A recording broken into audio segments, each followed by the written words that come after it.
you've got kids that are compartmentalized in boxes. And at the end of the year, after 10 months of instruction, we determine that these kids are ready to move to the next box. And we throw them over the wall to the teacher that's going to receive them. And that, okay, that's fine, but that's a systemic approach to how schools are organized. And why can't we look at that differently? We talk about continuous progress, but we teach in a linear fashion. Some kids are ready for the new material. Other kids already know the new material. So why is it that they have to go through all of that nonsense of having to learn all of that stuff all over again? Is it any reason why we find these kids are sitting there and start to misbehave because they're looking to draw attention from the teacher, et cetera, et cetera? So looking at the structure of how schools function, I think, is one of the areas that I'm quite happy to talk about.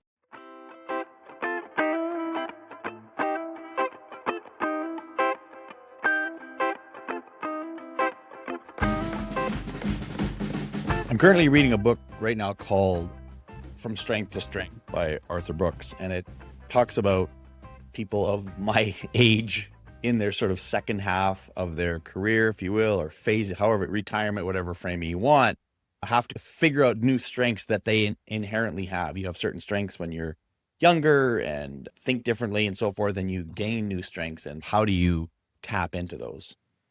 Ainsley Rose is someone who exemplifies exactly what that book's talking about in his ability to see things in perspectives that perhaps those that are right in the midst of it might not be able to see. And this was, I had known Ainsley for a number of years. He's been gracious enough to have me come support some of the work that he does in Quebec, but I hadn't sat down with him to hear his story. And as you heard that introduction, that's a lot of the stuff he shares, these powerful moments that he has not just leveraged, but used to really make a difference. And I love his boldness. So he's certainly at a phase of life in his career where he is not afraid to say what he thinks. He doesn't worry about what other people think. He has some really strict ways of doing the work.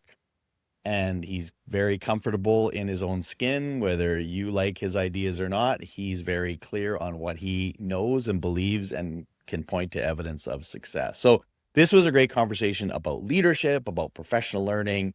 Ainsley is just one of those people you really want to get to know and hang around with. So I hope you want to listen and hang around with the conversation that I have today with myself and Ainsley Rose. This idea of retirement is really just it doesn't even mean anything anymore. What does that even mean, right? Because you are not employed by anybody other than yourself. That's what you are right now. You are self-employed. You choose to do the work you do. But talk a little bit about, I'm curious about the transition in terms of your mindset, whether it's professional learning or whatever lens you want to do, from the day that you left your final sort of employed role to what you are now. Like, how has your perspective about the work you do shifted? Interestingly enough, the first thing that you should know is that I had never planned on any of this work. It literally fell into my hands the day I said my goodbyes. It was actually September 29th. It was my birthday, September 29th. Then I said the goodbyes, hugs and kisses to all the office staff, and go down to my car. And in the parking lot, my phone rings, and it's a colleague that I had met many years before. I'd invited her to speak at an event that you have spoken at, which I've invited you to come to at the LCEQ annual conference. And she said, Ainsley, we're looking to expand. This was the Doug Reeves' Leadership and Learning Center. And they said, look, we're looking for people to do the work, and we're wanting to expand our cadre of consultants. Is that something that you might be interested in? I said, so in the half hour it took me to drive home, having now gone on my merry way for retirement, we came to some agreement, and that's where I got started. And lo and behold, off we went. So how things have changed now is I've got this kind of cavalier attitude that I don't have a boss to tell me what I can and cannot do, or what I can and You're cannot playing with say. house money, as I like to say. You're playing with house money at this point. Absolutely. And I've become, I guess, more vocal about my thoughts and beliefs about teaching and learning, and how school systems could look at things differently if they chose to. So I feel I've become more free in terms of expressing the beliefs and value systems that I carry with me around teaching and learning, and the things that I've been exposed to as a result of a lot of this consulting work. It's been a very rewarding and enriching experience in a number of different ways. And I realize as well, the other part of the mindset that's changed is how little I knew about the work that I was actually doing when I was in it. In terms of, sorry, go ahead. Yeah. Yeah, no, yeah, and I certainly finished that thought, but the one thing that I think about, because you've experienced this in terms of you've seen other people do that. So there can be this perspective anyways from participants that, oh, this person's coming in as a consultant, and they're almost without, I don't know that anybody ever attends to, but there's almost this sort of demeaning attitude, like you're doing it wrong, and really talking down to teachers. And teachers sniff that out in about 5 seconds, and you are in the back of the room. However, you are bringing this, as you say, cavalier attitude of saying schools don't have to be the way they are. So I guess my question is, first of all, I want to hear a little bit more about what is this new cavalier? What are these things you believe and are more bold to express and say now? I don't know that they may not be new things. These are maybe things that you always have known, but maybe you're just more willing to say the things that's maybe a little uncomfortable, and yet not talk down to teachers or make them feel like they don't know what they're doing, and you somehow know what you're doing, even though you admittedly, like myself, have not actually taught in a classroom. I'm teaching post-secondary, but in a K-12 classroom. I've been in a K-12 classroom for 20 years. So what in the world do I know about teaching and learning? Yeah, certainly you make a valid point, and you honed in on a very specific aspect of this. My general, in fact, my mission statement, my personal mission statement, is one that I borrowed from my mentor, and I know that's one of the things that we'll talk about later on, but it's positioning the people that you're working with at the center of the work, and realizing that they already have an immense amount of talent and energy and enthusiasm and all those kind of good things. And the secret is, how can we draw that out? And so I put myself I look at the work from a service perspective. And so the mission statement that I carry with me, which I freely tell people, is HOPE, HOPE, having hope, helping other people excel, is the mission statement. That is so anytime in front of an audience, it's with the notion in mind that I need to help them see what the talent and expertise they have already, and how I can support and help build that in the work that they're doing, in terms of how they look at school, how they look at their work, how they look at kids, how they look at teaching and learning. And then a lot of it is built around some big ideas that I've thought about and developed over the course of my career.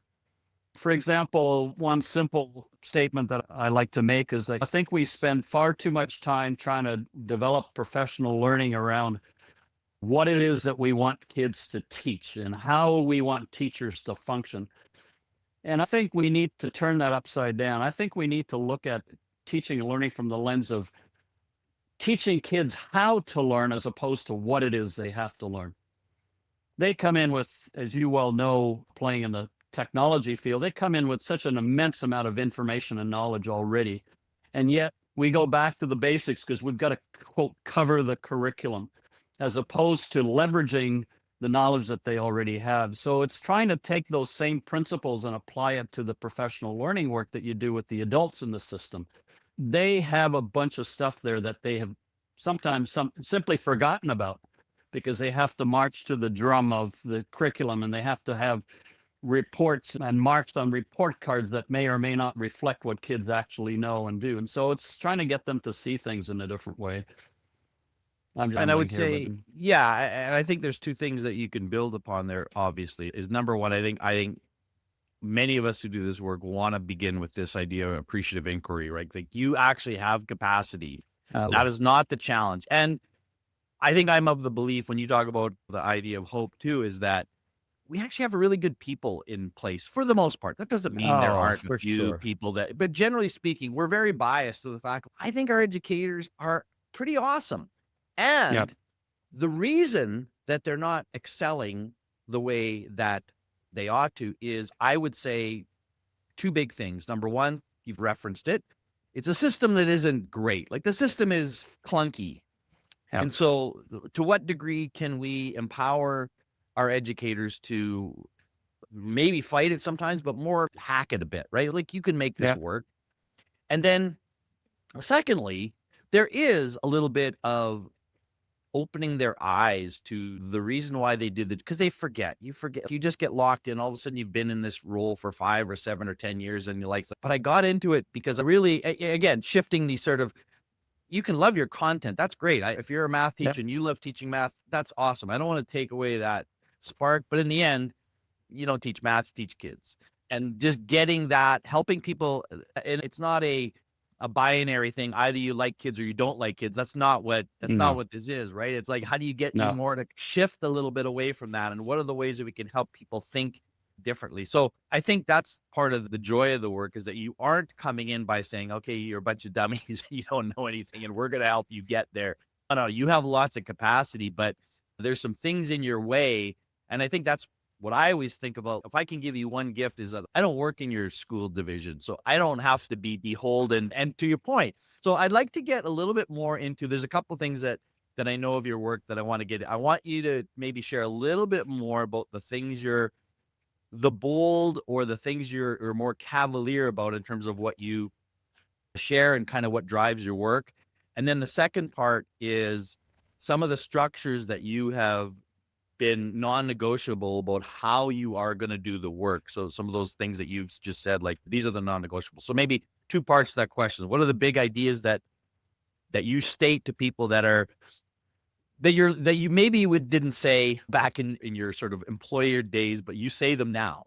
And then what's the structure that looks different?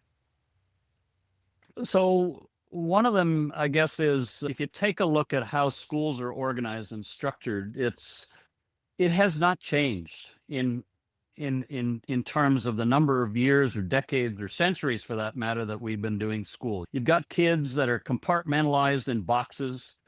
And at the end of the year, after 10 months of instruction, we determine that these kids are ready to move to the next box. And we throw them over the wall to the teacher that's going to receive them. And that's fine, but that's a systemic approach to how schools are organized. And why can't we look at that differently? We talk about continuous progress, but we teach in a linear fashion. Some kids are ready for the new material. Other kids already know the new material. So why is it that they have to go through all of that nonsense of having to learn all of that stuff all over again? Is it any reason why we find these kids are sitting there and start to misbehave because they're looking to draw attention from the teacher, et cetera, et cetera? So looking at the structure, how schools function, I think, is one of the areas that I'm quite happy to talk about.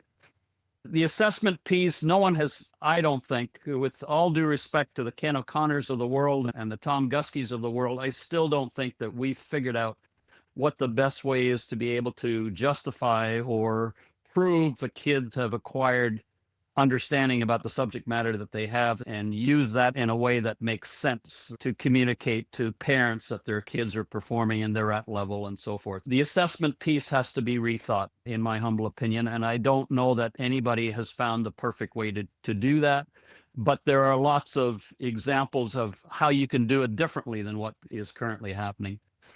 The role, we talk about collaborative environments in schools. Professional learning communities is still commonplace wherever you go. We talk about collaboration, and yet we function in hierarchies. It makes no sense to me. Why is it that there's a distinction between being a principal and being a teacher?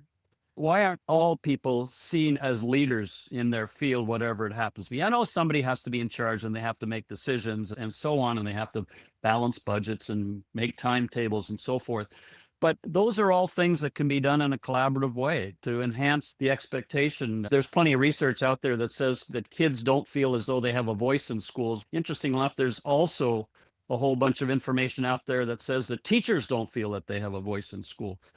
So how can we elevate that and give them the sense of pride and professionalism that they deserve? Because as you say, they're working extremely hard.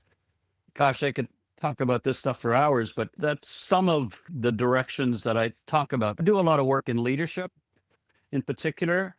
And again, trying to get people to call themselves principals as opposed to administrators is another important construct. I think that needs to. We have to change the mindset of what principals are expected to do in schools. We hire them because we're supposed to be instructional leaders, and yet we task them with all kinds of managerial things that keeps them away from the classroom, let alone even walking down the hall to engage with kids and so forth. And so we have to rethink some of these things. And like the Gallup runs a poll every year and talks about the fact that upwards of 70 to 80% of people are not working in their area of strength. Now, that's a lot has to do with the business world, but it applies to education as well.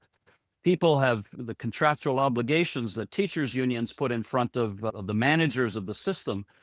Sometimes it almost seems premeditated that we are going to put people in situations where they're not as experienced or talented because we're lowering the bar too much in certain areas. Anyway, I think that last example really, I think, begins to address some of the challenges that we face with teacher recruitment and retention. And when I'm not doing the thing I even like to do, like how are you going to overcome that? How are you going to get somebody to really love what they're doing when I don't want to do this thing? I'm doing a thing I don't like. And as well as I do, when you find those teachers who are just positioned beautifully to do their work, they're the ones that are thriving. They're the saying like that. Absolutely.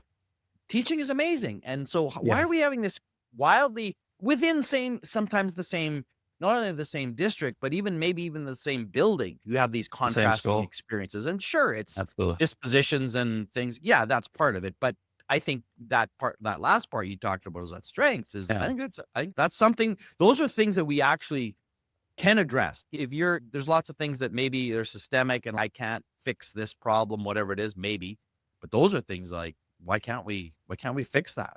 We've got to look at it differently. Yeah. So when it comes to professional learning, which is the second part of your question, I think if my memory serves me, there is where I'm having the most fun, because one of the things that I started doing later on in my career when I was in a position to have influence over larger groups of people, as opposed to just the people in my school when I was a school principal, but larger groups of people, meaning across an entire school board, I found that it was really important that I get clear on what my belief systems were around teaching and learning. And I adopted, as a university student, we grad from the University of Western Ontario in London, Ontario, and we had a speaker series. And one year we had a chance to I went and listened to Buckminster Fuller, who was, of course, the architect that designed the geodesic dome for the U.S. pavilion at the Montreal World's Fair way back when. And I got quite carried away with his notion of triangles. And so I've since adopted the triangle as my framework through which I see education, because it seems in education everything happens in threes.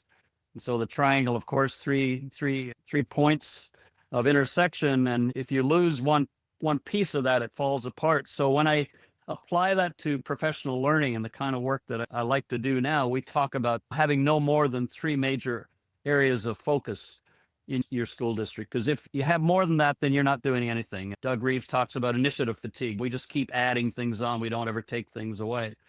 So my triangle are the three areas. And in my school district, all our staff development was built around those three specific areas. So as I do my consulting work now, it's the same concept. What are the three main things that you want to focus on that I can be of help with what you're asking me to come in and do? If there's more to it than that, I'm not your guy. It's just not going to work. You've got too many too many balls that you're trying to bounce at the same time, that you're trying to juggle at the same time. And as a consequence, it's not going to work.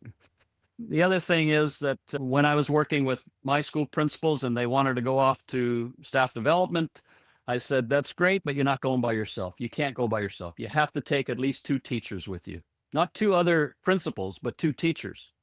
Why? As we know, educators, when they get together, they love to talk about school. So the trip to and from, if the PD, the actual day of PD was lousy, I can guarantee that the conversation that they had getting to the PD and getting home from the PD was probably purposeful because they'd be talking about their own school.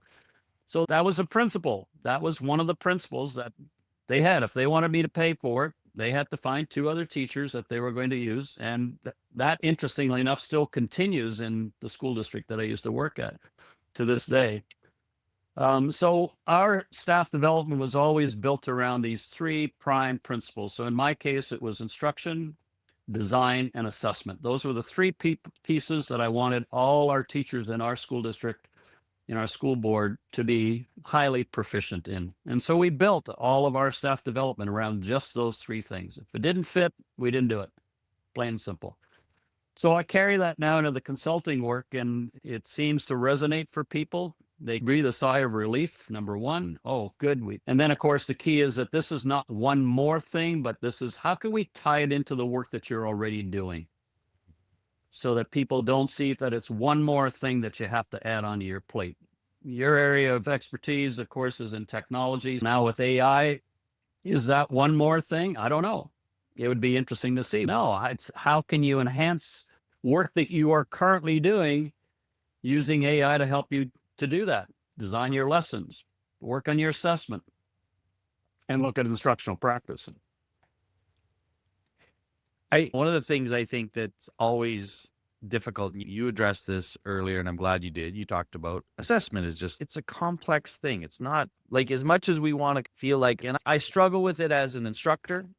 I struggle with it. I don't know. Like I think about my own learning. Just think about your own learning and how do you put that learning in these boxes of, oh, I've achieved this much in your field of expertise. It's very awkward and not really natural. So at the same time, somebody says, Ainsley, I want you to come work with my staff or whatever. And so you've got your non-negotiables that you've laid out, but they might ask you, can you give me an example? Like, how can you demonstrate in whatever way you want success that you've had with previous contracts and previous districts that you've worked with?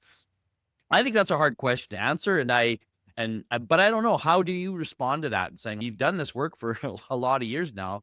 What evidence would you present as saying, here's something I'm proud, basically work that you're proud of and you can point to in some way? I look back to my own school district that I was just talking about in terms of instruction, assessment, and design. I left the school district. I've been retired now. I think this is coming up to my 20th year that I've been retired from that school district. And I was just delighted that they invited me to come back this past July to address the principals and the senior leadership group this past July. It's been that long since I have been back to the school board that I retired from. So it was a very emotional experience. And so to the point of your question, what became apparent is as I was presenting, people were giving back to me the very things that I had talked about 20 years prior in terms of how we ran the session, in terms of the instructional strategies that I was employing. I didn't have to teach the strategy. I just said, okay, let's do placemat. And they knew exactly what they had to do. And maybe the word is a little bit presumptuous, but the concept of legacy is what Wayne Hulley, whom you probably would recall, dear colleague of mine, back in the day, was a remarkable Canadian presenter. He used to talk about it's not what you take when you go, it's what you leave behind that matters. And so in terms of the pride of the work through the consulting lens is, are people still talking about it? Are they still using the language? Are they still exhibiting the practices that we tried to implement when we were doing that work? And that happens to be what's happening. We worked extensively with Barry Bennett, for example, from the University of Toronto, OISE, in his work in instructional intelligence. They still talk about instructional intelligence. They still talk about the people who were trained over the 5 to 7 years or so that we had started the program. They kept it going. And that work some of the people who were involved in that work are now in positions of leadership, and they are using that work to do their jobs, which is that's a true measure. When it stays, it's not the flavor of the month. You come, you deliver, and then the next thing you know, they're on to something else because they found somebody else who's really good at what they do, and off they go. So it's the stickiness part of the work that you do. Is it still being employed? Is it still there? Is it still valuable? Is it still worthwhile? And have they adopted the language of learning, which is the language that we use when we talk about a particular professional learning communities? I always say terms travel easily, but practices rarely follow. So people say, oh yeah, we're a PLC. And then you start to ask them, tell me, what are the 3 big ideas in a PLC? And they can't tell you what those are. What are the 4 essential questions of a PLC? They can't tell you what those are. So it hasn't been embedded deeply enough. So the Western Quebec School Board is where I left in my retiring days. And interestingly enough, Eastern Townships, which is at the other end of the Quebec province. And there too, they still talk about some of the things that we were able to do when we were working together. Yeah, it's a fascinating because again, this bleeds back into your earlier statement around assessment. The tendency is wanted to figure, oh, give me some measurable outcomes. And I get it. Like sure. But at the same time, I try to put it on myself. What are my measurable outcomes of my learning? It's what you described to me as culture. That's what you talked about, really. Like, how do you change the culture? And and you're empowering the teachers and it also goes back to the idea that learning is really complex in the sense that if your students do well, you sure as an educator, feel free to take some of the success, but you don't own all of it because there's all these other factors that are involved in it. So don't put too much pressure on yourself when own piece of this that you can own. And but you aren't the sole determiner of student success. You play a role, no doubt. But it's understand. And so the next question, which kind of leads me to the next question. I think one of the things that I think you are known for is your comfort in sitting in these sort of complex questions. Like you're not there to let's come up with an easy answer. Let's sit in the complexity. And in leadership, that's some of the things that you have to deal with, these sort of quandaries, these complexities over time. So I don't know if you want to go back to your early days in leadership roles or more recent, but I would love for you to share a challenge that just caught you in I'm not quite sure what to do here. And I wrestled with it, and maybe you came out and you felt like you did really well. Maybe you didn't. That's not the result of this is not the question is the response I'm looking for, but just the learning and what a leadership challenge that you can think of really has taught you and stayed with you. Again, could be a long time ago, could be more recent, whatever you want to choose around a leadership challenge. The one that comes to mind right off the bat, and stop me if I'm droning on too long on this one, but it still is very meaningful for me today.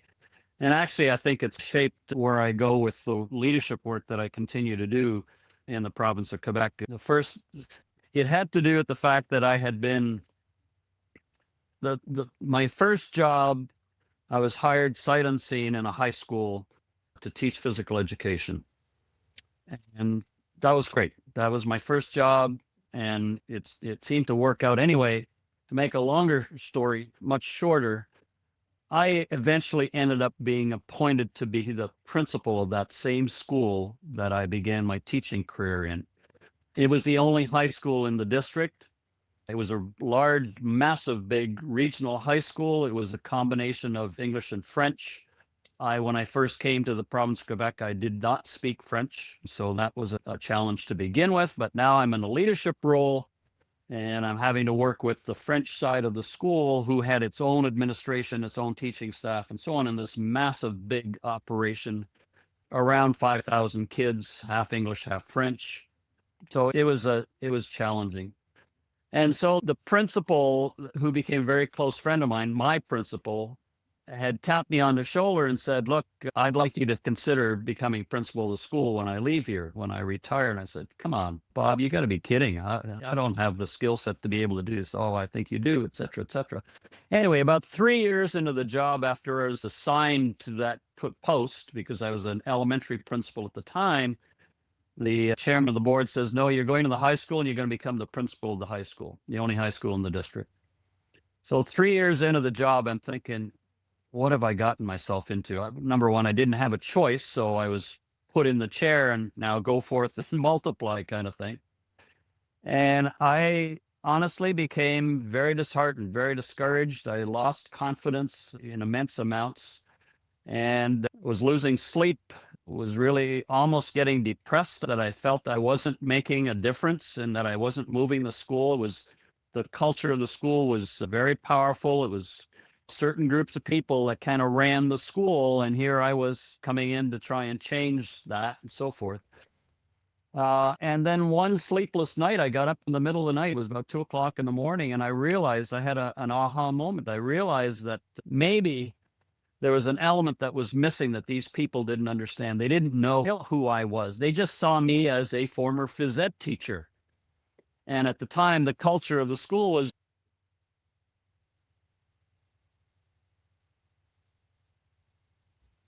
phys ed side of the school, because for our kids to compete, we have to leave like after second period to go and play some sort of a competition, whether it was basketball or hockey, what have you. And we wanted our kids involved provincially. So we would take the kids out of the classroom. And some of those kids that were on our teams, being very successful athletes, were often very poor students and failing academic courses like math, English, and French, and so forth. So the teachers had this tremendous tension. Now here, a guy who was taking kids out of their classes is now the principal of the school. Oh, woe is me. So they were going to get back or get even. And finally, I realized, I got up at 2 o'clock in the morning, and I realized they don't know what I stood for. And that gave birth to what I now refer to affectionately as my I believe speech. And so I sat and wrote an I believe speech, which I now counsel all new principals to consider. Many of them don't have a single thought about it. And I wrote it. I called a special staff meeting. Of course, the contract says that you have to give 48 hours notice before you call a staff meeting. I hadn't. I came in the office that day and I told my secretary, I want you to send this memo out to all staff. I want all staff present at the staff meeting that's going to be held at the end of the day. And I was going to deliver my I believe speech, which I did. But the union president was in the minute memo hit the mailboxes. The union president was knocking on my door saying, hey, Ainsley, sorry, but staff aren't going to be there. You haven't given us 48 hours. I said, if you look outside the door, the sign says principal of the school. And I have some legal obligations and rights as a principal. And I expect all teachers to be there. And fortunately, all of them were. And I spent 45 minutes delivering my I believe speech. And at the end of that, I invited people to say, this is the direction we're taking. We're going to make decisions based on consensus. And consensus for me was going to be 75% or more staff agreeing to whatever recommendations myself and my senior team were looking at. And here are 3 objectives that we're going to follow between now and whenever I'm going to leave. And so I came up with my triangle. And these are the 3 things we're going to focus on. And I'd like you to write your name on the board in public. I'd like you to write your name on the board if you would be willing to help build those 3 areas of focus. And most of the staff in the school came up and wrote their names on the board. And that changed my life. That was a life-changing moment. And I continued to be the principal for 9 years in that school. And then I decided I was going to take a sabbatical because my son was one of my students, and we only went to grade 11 in Quebec, and kids are 16, 17. And so my wife and I decided we were going to take a sabbatical, and people found out that I had been told that when I was coming back, I was not going to go back into my position of the high school. And the students started a petition to say that under no circumstances was I not to be given my job back as principal of the school when I returned, and staff did the same thing. So it all turned out for the good, but it was a life-changing moment, if I can say any better. That's a powerful story. And I think I'm listening to you and I'm thinking like there's the lessons or the things that come to mind in terms of the impact of that is one is authenticity, right? Like they need to know who you are, like, who am I? Right. And I've always tried to, whatever success that I've had in my career, I've always tried to be like, I just want people to know what maybe not quite as formal and as tight as what you've done it, but in some way people have to know what you're about, and then they can decide whether or not you're somebody that I want to follow or not, right? But with It's a lack of choice. information, right? And I think this goes back to one of the things that you mentioned earlier when you talked about principals thinking of themselves as administrators versus principals. An administrator is just pushing paper around. I don't need to have a relationship with you. You're just telling me when the bell's going to ring and what rules that there's. And again, I'm not saying those things aren't important, but that's not the same kind Part of of the thing. job. Yeah. The No, I job, think, but if it becomes, sorry to interrupt you, yeah, but if it becomes the job, then that's right. you're you're doing the Yeah. wrong work. So I just think there's so many lessons there. And I would probably suggest that there are many people in leaderships who have either thought they've done that. They think, I think I told them that one time what I thought about that. Maybe you did, like, sure. But I don't know that we can over communicate in some of these respects, like just so that people are crystal clear. This is what we're about. This is what we do. And let's hold to that. And I think that helps move from overwhelming people with, we just do everything. No, like we don't do everything. We do these things. And the other things aren't bad to do, but that's just not what we do. We do this and we can handle this. And these are the things that we've determined, are important. And then again, for you to invite people to sign up, like literally put their name around a particular concept, idea, or vision, I think is also means that, and for those that don't, all right, that's fine. We're not gonna hold the show up here. I hope over time you will put your name on that list, but maybe you're not ready to do it now, and that's okay too. Which did actually happen, interestingly enough. So you bring out a really important point. Yeah, one of the biggest challenges I see from in leadership in schools even today is that the lack of clarity of understanding how people make decisions who are in the position to make those decisions and are obligated to have to make those decisions. You're often told as a principal, you've been out of the classroom too long. My answer used to be, yes, but you've never done this job of principal, because they have no idea some of the things that the principals have to contend with. They have other people to whom they have to answer. Sure. Yeah, and it goes all the way up the food chain. The directors of education, et cetera, et cetera. They have a government that they have to answer. And we're not in their shoes. So unless you make clear, observable, how you have to go about making some of those decisions that you're obligated to make, the lack of clarity is what clouds a lot of the tension in schools today, in my humble opinion. And I always, one of my greatest learning experiences was when I was at our central office, and my wife, who was a teacher, I would hear from her perspective that we're rolling out this initiative, and she would say, I don't understand this and this. And it would remind me that, oh yeah, I was privy to all kinds of conversations and thoughts. And so these decisions weren't made lightly, but that's how they appeared to teachers or others who weren't. So in other words, there was a lack of communication that, like, we're doing this because of all of these reasons, and we're not doing this because of those reasons. And it wasn't an easy decision and all of that kind of stuff. And again, I think you get involved in the busyness of actually having to make those decisions and being part of that you maybe gloss over that communication to others to help them feel like, and again, not to necessarily have everybody agree with every decision you make, but at the very least understand, all right, I know why you did it. I don't like the decision you made, but I know why you did it, as opposed to why did they do that, right? What were they thinking? That's the most asked question. Yeah, what were they thinking? All right, a couple more questions, and then we'll hit a few little quick hitters, and we'll wrap you up. Just as you think about this notion of leadership, and there's a lot of things already that you've shared that I've really appreciated and taken away. But if you were to give sort of advice to those young folks thinking about a life in educational leadership, what's your advice for them? The first one is what we've just talked about. That is, get clear on what you really believe your role is going to be. My favorite question I ask new principals once they get into the job is, this what you thought it was all about? Right. And every single one of them to this day has said, I had no idea. I had no idea. So having no idea means that you really didn't know what you were applying for in the first place. So get clear on what it is that how you want to shape the mission and direction of the organization that you are going to be responsible for with all the people that you're there. Get clear on how you want to deal with human beings. I think it's an area that people rarely ever stop and think about. The work that I'm writing about right now is influence. And I've developed this scale or spectrum, if you will, where at the lower end you have coercion, at the higher end at the upper end you have aspiration. And then there's a whole series of there are 8 different levels, if you will, within that. And if you find that you tend to be working at the lower end most of the time, then it means that you only have a few tools in your toolbox.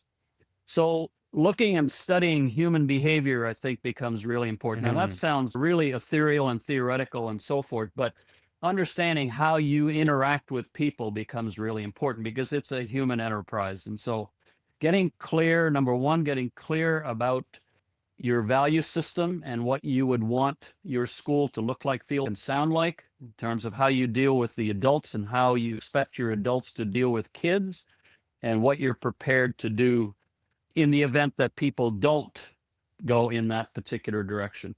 So getting clarity of vision for yourself. People roll their eyes when you talk about mission and vision. I am more convinced than ever that if you don't have a clear mission and vision, then you're just floundering and you're just doing the job, which is the mechanics of shuffling papers, as you mentioned a while ago. The second thing is to become a voracious reader. I discovered early on that I was not the smartest person in the room whenever I brought people together. And that I had a lot to learn because the enterprise of teaching and learning is immensely complicated, in my humble opinion.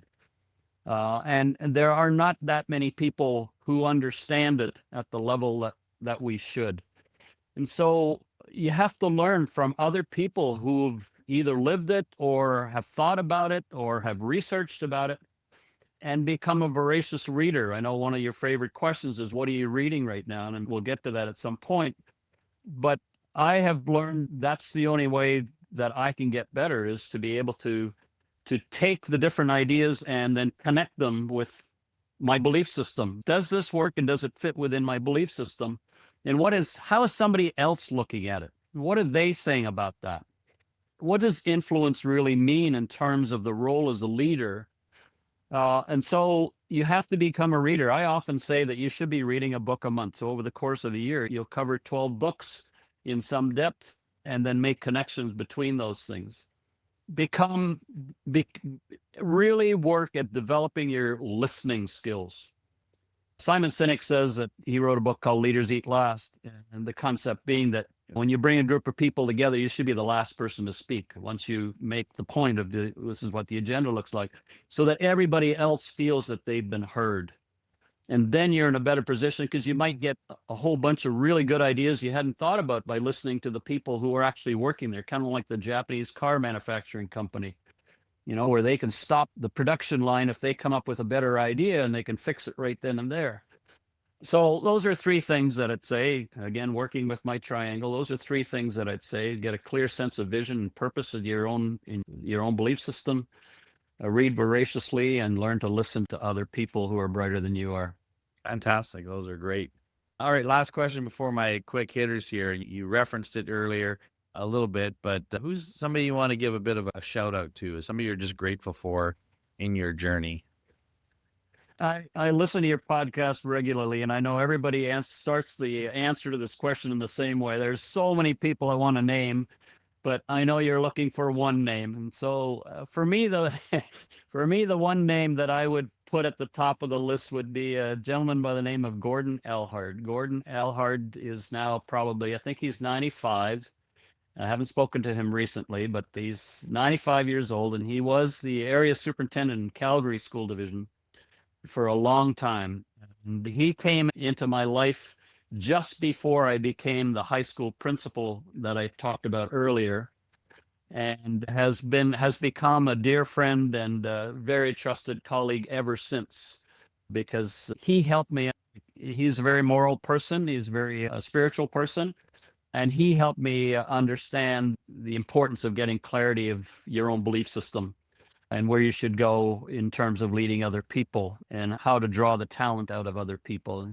his phrase that I often will recite in sessions is that education is the discovery, the development, the deployment of human talent. And so I owe that to him for him helping shape my career and me as a person, if I can say it as genuinely as I can as well. That's awesome. Thanks for that. All right, 3 quick ones and we're on our way here. So what are you reading right now? What are you reading? Right beside me here, the one that I've just finished that I really like, really spoke to me was The Power of Mattering. I was getting ready for the LCEQ conference, the theme of which is mattering this year. It's called The Power of Mattering by Zach Mercurio, How Leaders Can Create a Culture of Significance. And I think the educational system right now is in a place where we have to spend more and more time looking after the people who look after the people, spending time with that. The other is an interesting piece. I've come across some work, and as I've been doing my work on influence, on polarity thinking, Barry Johnson, but there's a specific book called Unleashing the Power of Differences by Jan Kesey. It's a Corwin publication. It's about polarity thinking in schools. We need to start looking, instead of looking at problems, look at them as polarities. It's a concept that we talk about in professional learning communities sometimes. Instead, it's not either or thinking, it's both and thinking. So how can we look at our systems and look for polarities in systems and then help resolve them? Because polarities require that you need to have both sides. It's kind of like breathing. You have to inhale to be able to exhale, etc. And then the last one, which is a non-educational book, but one that I came across, is from Dr. Peter Attia, Attia, who Longevity. Yeah, Outlive is the title of the book, The Science and Art of Longevity. Absolutely. So those are the 3 that I'm playing around with right now, amongst others. And then there's some other on the side, but good. These are the ones that are, you obviously know the longevity one. I know his work quite a bit. I haven't read that book, but I do know of him and followed a lot of his kind of thinking and teaching. So anyway, but yeah, you're obviously on the right track with that. What about guilty pleasure? Like, you don't always be smart. Sometimes you can just be relaxing and just like, all right, I don't have to, brain doesn't have to be functioning at 100% all the time. What's the thing you view or watch that kind of brings you a little bit of levity? I'm terrible at remembering names of shows that I've spent several weeks watching, but certainly, and I think in listening to some of the other people that you've had on, Dean, Ted Lasso, in fact, just yesterday in the mail, a former colleague and friend of mine sent me this as a little Christmas token. It's a whole series of I think the first 3 years of Ted Lasso. I really enjoyed that. My wife hasn't seen it because we didn't have Apple TV. So when I would be consulting, I would be looking at it. And then I'm a great fan of international intrigue type shows, kind of the Born Supremacy series, for example. That type of stuff, I get a great kick out of the. I'm missing the term right now for it, but essentially intrigue, international intrigue, and that kind of stuff. That's where I go. Good.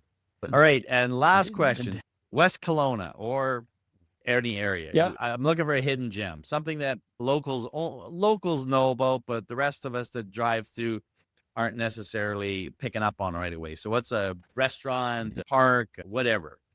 Just a place, a little hidden gem. Here in the Okanagan, of course, it's just a recreational paradise, if I can put it that way. And I know you're a golfer. Certainly, I call the Okanagan the Myrtle Beach of Canada because we have per capita more golf courses than any place else that I can think of. And that's known to everybody. But in terms of a neat little place, Tickleberry's ice cream shop is very well known in the region. People from the outside wouldn't necessarily know it. They've got, I don't know, hundreds and hundreds of flavors of ice cream. It's one big long building. It's out on your way to Soyuz. If you're leaving West Kelowna, it's about a 90-minute drive, and you'll come past Tickleberry's at one point. And there's never a time you go by that there aren't cars in the parking lot. In terms of other kinds of things, of course, we're the heart of wine country, and there's no end to the number of wineries that you can visit. There's also in Soyuz, which is literally on the border between us and Washington State, Spotted Lake is a really interesting little tourist place that is run by the local First Nations band. And then, of course, we were part of a biking group, the Old Boys Bikers. And so we like going to the Naramata Bench at least once a year, which is an old railroad bed. And we ride to Little Tunnel, which is an actual tunnel carved into the mountain. You can just picture the trains going through there. And it's one of the most spectacular views of the entire, as much as you can see, of the Okanagan Lake from an elevated position. Then when you come back down into the town and you look back, you realize that you're only like a tenth of the way up the mountain. So it's even more spectacular where would you be able to climb higher.